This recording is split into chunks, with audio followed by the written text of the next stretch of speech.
जरा सोचिए, भारत में जब तापमान 40 या 45 डिग्री पहुंचता है तो लोग कहते हैं यार आज थोड़ी गर्मी ज्यादा है।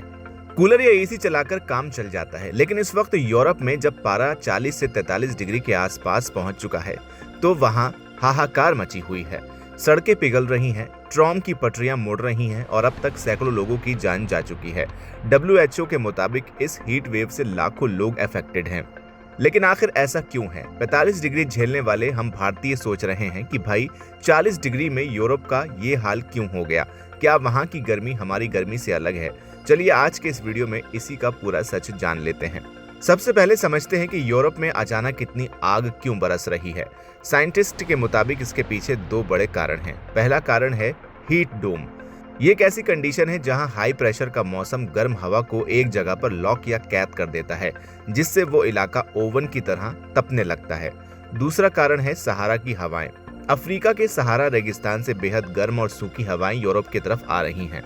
तीसरी और सबसे बड़ी वजह है क्लाइमेट चेंज। इंसानी गलतियों की वजह से ग्लोबल वार्मिंग इतनी बढ़ चुकी है कि यूरोप में जून के महीने में फ्रांस, जर्मनी और पोलैंड जैसे देशों में गर्मी के सारे रिकॉर्ड टूट गए हैं। अब आपके मन में सवाल आ रहा होगा कि भारत में तो 47 डिग्री में भी सड़कें नहीं पिघलती, तो यूरोप में 40 डिग्री में ही रोड और ट्रेन की पटरियां क्यों जवाब दे रही हैं? इसका जवाब है इंफ्रास्ट्रक्चर डिजाइन। यूरोप को हमेशा ठंड से बचने के लिए बनाया गया था, गर्मी से नहीं। वहां की सड़कों को बनाने में जिस डामर या कोलतार का इस्तेमाल होता है वो कम तापमान के हिसाब से डिजाइन होता है ताकि कड़कड़ाती ठंड में उसमें दरारें ना पड़ें। लेकिन जैसे ही तापमान 40 डिग्री पार करता है ये डामर झेल नहीं पाता और पिघलने लगता है।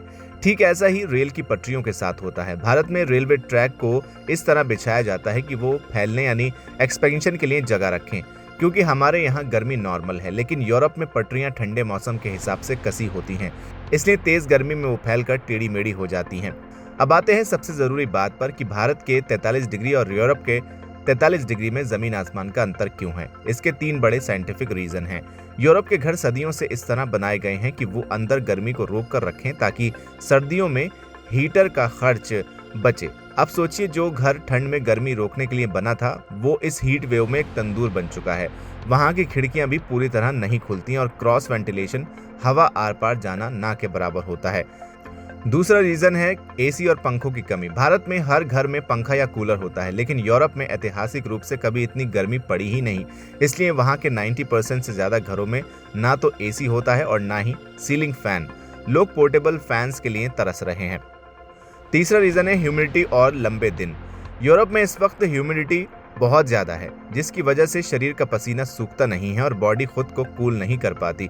ऊपर से वहां गर्मियों में दिन बहुत लंबे होते हैं। सुबह 5 बजे से रात के 10 बजे तक सूरज चमकता रहता है, जिससे रात में भी राहत नहीं मिलती। चौथा रीजन है शरीर की आदत। हम भारतीयों की बॉडी और लाइफस्टाइल पीढ़ियों से गर्मी झेलने के लिए ढल चुकी है, लेकिन यूरोपियन लोगों का शरीर इस तापमान को झेलने के लिए तैयार नहीं है।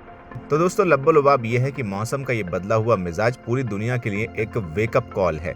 जो देश कल तक बर्फबारी के लिए जाने जाते थे, आज वो पानी की बौछारों के नीचे खड़े हैं। ये दिखाता है कि ग्लोबल वार्मिंग अब किसी एक देश की नहीं बल्कि पूरी मानवता की समस्या है। आपको क्या लगता है कि आने वाले वक्त में हमें अपने जीवन के तरीकों को पूरी तरह बदलना होगा? कमेंट में अपनी राय जरूर दें। वीडियो पसंद आई हो तो इसे लाइक करें, शेयर करें और चैनल को सब्सक्राइब करना बिल्कुल न भूलें।